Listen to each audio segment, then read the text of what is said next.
It was a day no one at Java Jungle would ever forget. The day Steven Seagal decided to get back to his roots and work as a barista. He claimed he wanted to connect with the common folk and master the art of the perfect latte, though no one was sure if those reasons were real or just a plotline from a rejected movie script. Dressed in his signature black jacket, tinted glasses, and a headband, because, you know, it's what all top-tier baristas wear, Steven showed up for his first shift, ready to serve coffee, and perhaps a few roundhouse kicks. The training session. "All right, Steven," said Jessica, the patient shift supervisor. "The first thing you need to know is how to steam milk properly." Steven squinted at her.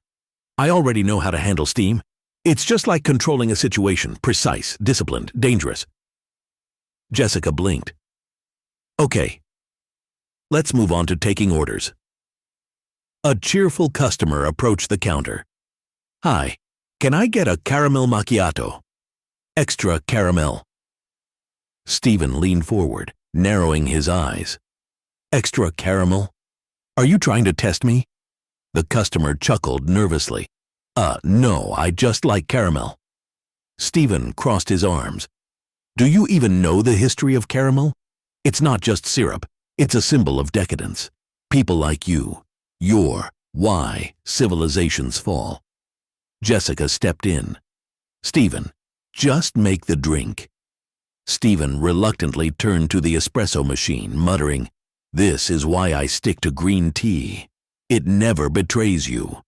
Another customer ordered a cappuccino with oat milk. Steven froze.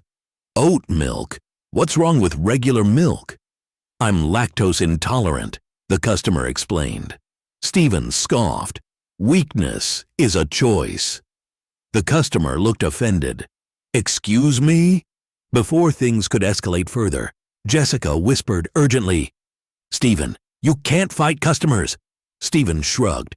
"I'm not fighting. I'm educating." A man named Brad ordered a black coffee. When Steven handed it over, the cup was labeled Brian.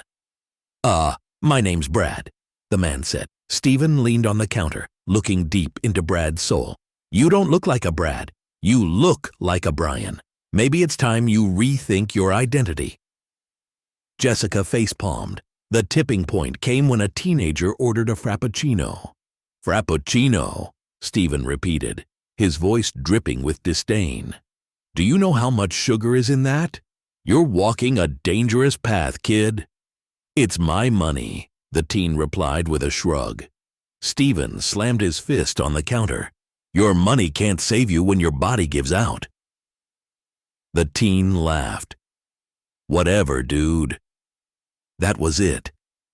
Steven vaulted over the counter in slow motion, aiming for an Aikido takedown, but slipped on a spilled latte and landed in a heap. The customers gasped. Jessica rushed to help him up, whispering furiously, "Steven, you're fired!" The aftermath word spread quickly about the day Steven Seagal worked at Java Jungle. It became an instant urban legend. Customers started asking for the Seagal special, which was just a regular coffee served with an intense glare. As for Steven, he chalked the whole thing up to a conspiracy. They weren't ready for someone who takes coffee and life so seriously, he told reporters later. Though his barista career was short-lived, Steven learned an important lesson that day.